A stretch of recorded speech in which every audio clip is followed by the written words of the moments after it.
Assalamualaikum warahmatullahi wabarakatuh. Apa khabar anak-anak murid Ustaz dari 5 Al-Khwarizmi dan 5 Al-Farabi? Saya harap semua berada dalam keadaan sihat walafiat dan sentiasa dalam lindungan rahmat Allah Subhanahu Wa Taala. Insya-Allah. Baik. Pada hari ini kita akan bincang latihan akhlak dalam buku siri inovatif tahun 5 dalam tajuk adab berjual beli. Saya harap latihan ni kamu dah buat minggu lepas dan hari ini kita akan bincang bersama-sama insya-Allah. Baik, boleh mulakan dengan baca doa belajar dulu ya. Bismillahirrahmanirrahim. Baik, kamu boleh rujuk buku siri inovatif akhlak tahun 5 kamu pada muka surat yang pertama, adab berjual beli. Tandakan right pada jawapan yang betul. Baik, soalan pertama. Antara ciri penting dalam perniagaan ialah alif, penjual, ba, pembeli. Baik, antara jawapan alif dengan ba ni, mana satu yang betul? Okey, kalau kamu ingat balik, ciri penting dalam perniagaan. Baik, dalam perniagaan, kita ada ijab yang kita belajar, ada ijab dan qabul. Kalau penjual sahaja, tak lengkap. Dan kalau pembeli sahaja pun tidak lengkap. Baik, cuba tengok jawapan Jim. Penjual dan pembeli. Baru ada ijab dan qabul. Kita tengok jawapan Dal, pembeli dan penonton. Ini salah. Jadi jawapan dia adalah Jim. Baik, jawapan dia Jim. Yang mana salah, boleh padam dan betulkan. Okey, soalan nombor 2. Sifat mulia yang perlu ada pada seseorang peniaga adalah sifat mulia. Cuba kita tengok jawapan alif, jujur dan amanah. Macam betul ni. Tengok jawapan ba, jujur dan sombong. Ada sombong, salah. Jim, ada unsur penipuan. Okey, ini adalah bukan sifat yang mulia, salah. Dal, utamakan keuntungan, juga salah. Jadi jawapan dia adalah alif. Okey. Kita pergi kepada soalan yang ketiga. Baik, kita pergi kepada soalan ketiga. Seorang peniaga wajib mempunyai adab-adab ketika berjual beli. Kecuali, baik. Cuba kita tengok jawapan alif. Tidak ada unsur penipuan. Okey, ini adalah adab-adab ketika berjual beli. Jadi jawapan dia adalah salah. Sebab dia kata kecuali. Okey, kita tengok ba. Menggunakan bahasa yang kasar. Okey, ini betul. Sebab menggunakan bahasa yang kasar bukan adab ketika berjual beli. Okey, cuba kita tengok jawapan Jim. Mengutamakan kebersihan dan kualiti. Okey, ini adab yang baik, adab ketika berjual beli. Dan memberi layanan mesra kepada pelanggan. Okey, ini juga merupakan adab ketika berjual beli. Jadi, yang mana satu bukan adab berjual beli? Jawapan dia adalah ba, menggunakan bahasa yang kasar. Okey, seterusnya kita tengok soalan nombor 4. Manakah di antara berikut merupakan perkara yang dilarang ketika berjual beli? Okey, apa perkara yang dilarang? Alif, jujur. Jujur ni sifat yang baik. Ini adalah yang dituntut di dalam berjual beli. Okey, jadi jawapannya salah. Okey, ba, sabar dengan kerenah pelanggan. Okey, ini juga adalah sifat yang baik. Okey, kita tengok Jim. Mengutamakan pelanggan. Ini juga adalah sifat yang baik. Kita tengok Dal. Menyembunyikan kecacatan barang. Okey. Soalan dia nak apa? Perkara yang dilarang ketika berjual beli. Jadi jawapan dia adalah Dal. Kita dilarang menyembunyikan kecacatan barang. Jadi kalau kita nak berniaga, kalau barang tu tak elok, kita kena bagi tahu. Okey, barang ni tak elok. Jadi saya jual dia murah. Ataupun barang ini tak elok, jadi saya tak jual. Jangan kita campurkan barang yang tak elok dengan barang yang elok.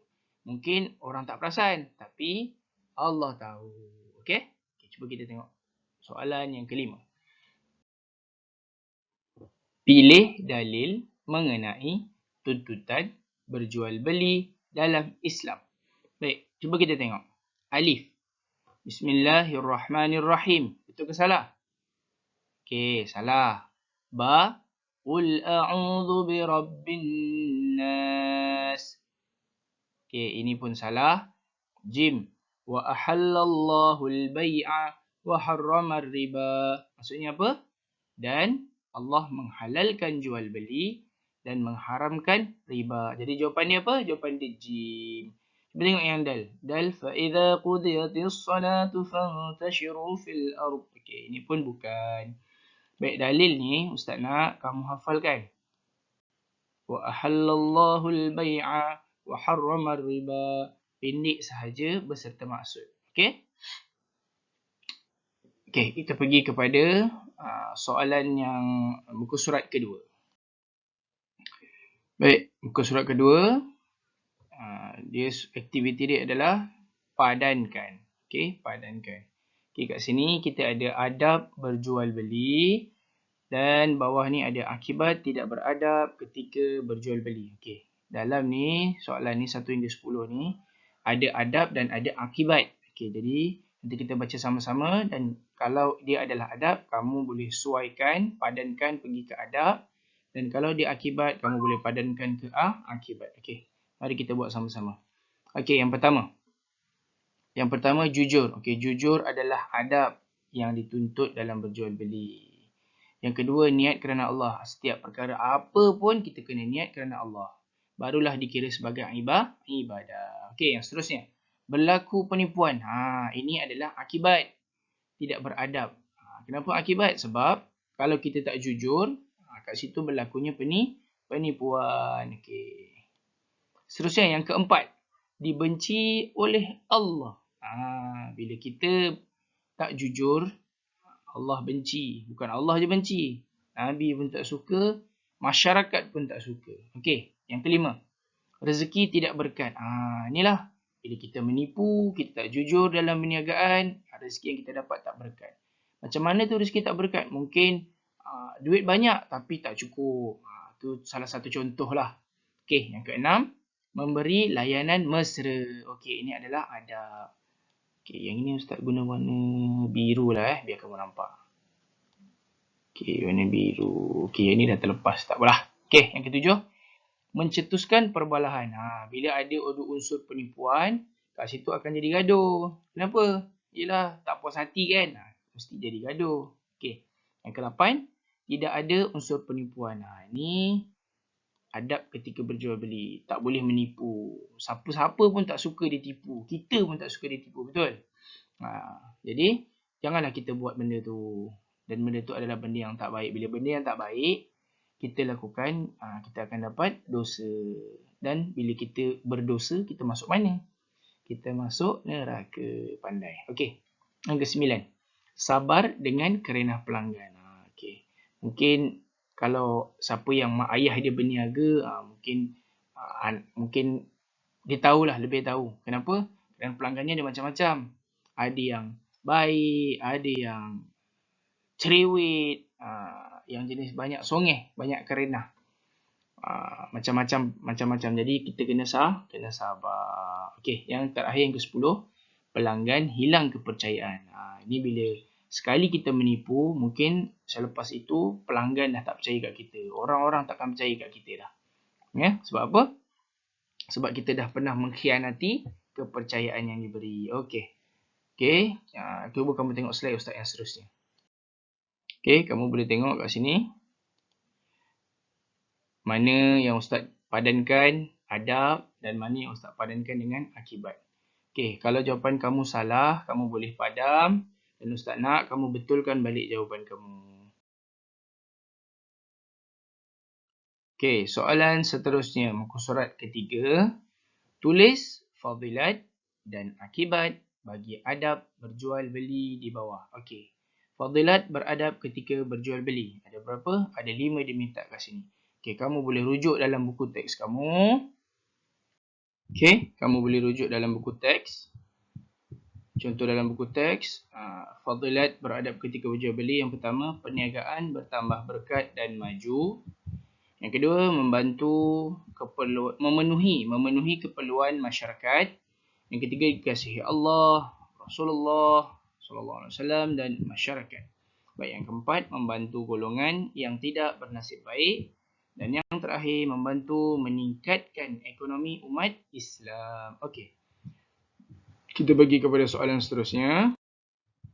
Akibat tidak beradab ketika berjual beli. Okey, ini pun kamu boleh rujuk dalam buku teks kamu. Okey, dia nak 5. Akibat tidak beradab ketika berjual beli. Yang pertama, dibenci Allah Subhanahu Wa Taala, Rasulullah Sallallahu Alaihi Wasallam dan masyarakat. Yang kedua, rezeki tidak berkat. Dan yang ketiga, pelanggan hilang kepercayaan. Yang keempat, berlaku penipuan, pengkhianatan dan kezaliman. Dan yang terakhir, mencetuskan perbalahan. Okey, kita pergi soalan seterusnya, muka surat keempat.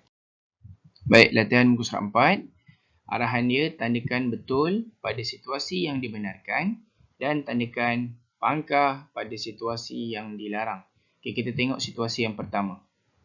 Ahmad tetap menjual barangan yang telah luput tarikh untuk mengelakkan pembaziran. Okey, situasi ini dibenarkan ataupun dilarang? Ya, betul. Situasi ini dilarang. Kerana apa? Kerana dia menjual barangan yang telah luput tarikh. Apa kesan kalau pelanggan makan makanan yang luput tarikh ni? Boleh terjadinya sakit seperti keracunan makanan. Keracunan makanan tu apa yang boleh jadi?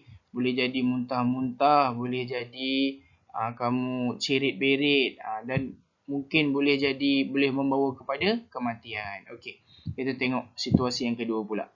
Aminah menjual barangan berkualiti sahaja kepada pelanggan. Okey, ini adalah perkara yang dituntut, ya.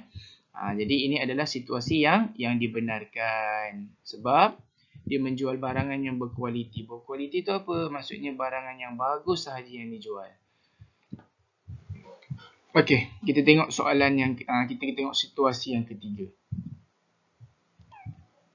Ali menyembunyikan buah-buah yang telah busuk di bawah buah-buah yang segar untuk menipu pelanggan-pelanggannya.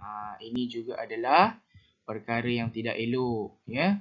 Dia taruh buah yang elok dekat atas, buah busuk kat bawah. Konon-kononnya supaya pelanggan tak nampak.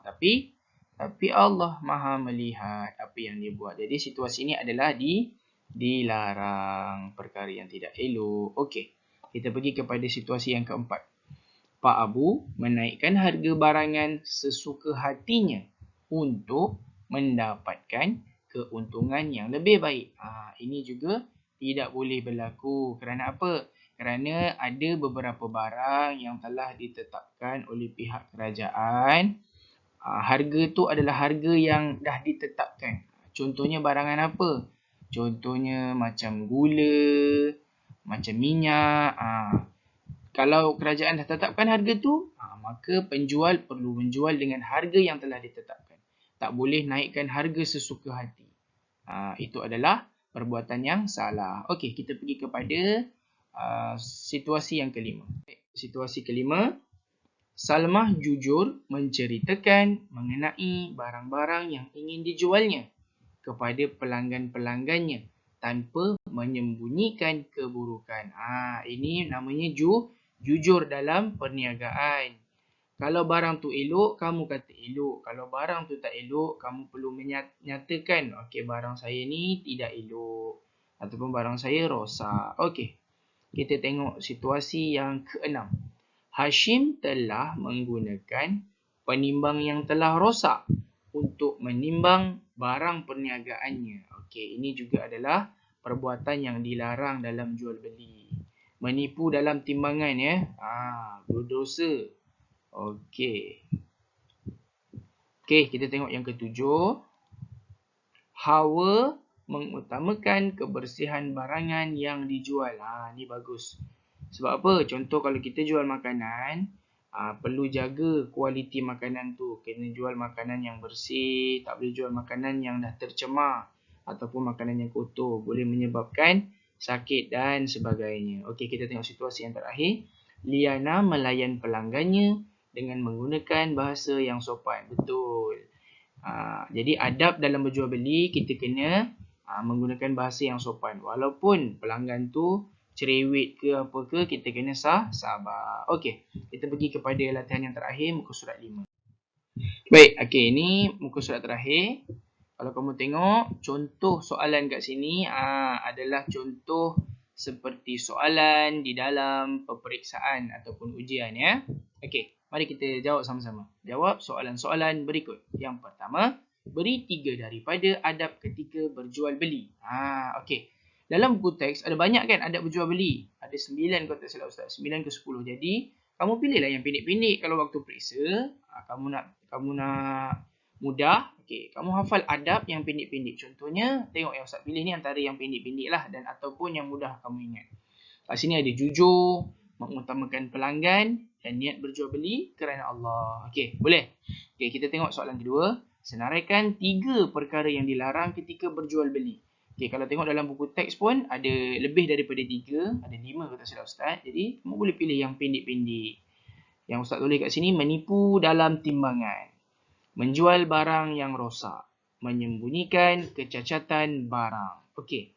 Cuba tengok soalan ketiga. Senaraikan 3 fadilat beradab ketika berjual beli. Kelebihan 3 fadilat ni 3 kelebihan. Perniagaan berkat. Yang kedua Ustaz tulis kat sini dikasihi Allah. Dan yang ketiga memenuhi keperluan masyarakat. Okey, kenapa memenuhi keperluan masyarakat ni merupakan kelebihan? Sebab kalau tak ada orang berjual beli, macam mana kita nak cari barang dan keperluan kita? Contoh, kalau tak ada kedai yang jual beras, kita nak makan nasi, kita nak beli kat mana? Takkan kita nak tanam. Sebab tu di antara kelebihannya ialah memenuhi keperluan masyarakat. Okey, kita pergi kepada soalan yang keempat. Okey, soalan keempat, tulis dalil berjual beli. Okey, kamu tulis dalil. Apa dalil dia? A'udzubillahi minasyaitonirrajim wa ahallallahu al-bai'a wa harrama riba. Okey. Tak payah tulis maksud. Sebab dia minta dalil sahaja. Okey. Okey, soalan yang terakhir. Beri 3 ahli perniagaan yang berjaya dalam kalangan sahabat. Okey. Ustaz ada dapat soalan daripada kawan-kawan kamu. Ada 2-3 orang yang bertanya. Okey, soalan yang ditanya antaranya, Ustaz, soalan kelima ni saya keliru. Soalan dia tanya beri 3 ahli perniagaan yang berjaya dalam kalangan sahabat. Kawan kamu tanya apa? Bagi nama kawan-kawan ke Ustaz? Okey, dalam kalangan sahabat kat sini maksudnya dalam kalangan sahabat Nabi. Bukannya nama kawan-kawan kamu yang berniaga. Okey, cuba kita tengok apa jawapan yang ada. Okey, ini adalah contoh nama sahabat-sahabat yang menjadi ahli perniagaan yang berjaya pada zaman Nabi Muhammad dulu. Siapa dia? Sayyidatina Khadijah. Siapa Sayyidatina Khadijah ni? Sayyidatina Khadijah ni ialah isteri Nabi Muhammad SAW. Okey, yang kedua kita ada Abu Bakar As-Siddiq. Okey, Abu Bakar ni adalah sahabat Nabi ataupun Khulafa' Ur-Rasyidin yang pertama. Dan beliau juga merupakan bapa mertua Nabi. Siapa lagi dalam kalangan sahabat yang berjaya? Osman bin Affan. Ada seorang lagi namanya Abdul Rahman bin Auf. Kamu boleh pilih mana-mana dan kamu perlu ingat benda ni sebab ini adalah antara soalan-soalan yang akan ditanya di dalam peperiksaan. Baik, itu sahaja untuk perbincangan kita dalam latihan adab berjual beli. Baik, sampai di sini saja pembelajaran kita pada kali ini. Assalamualaikum warahmatullahi wabarakatuh.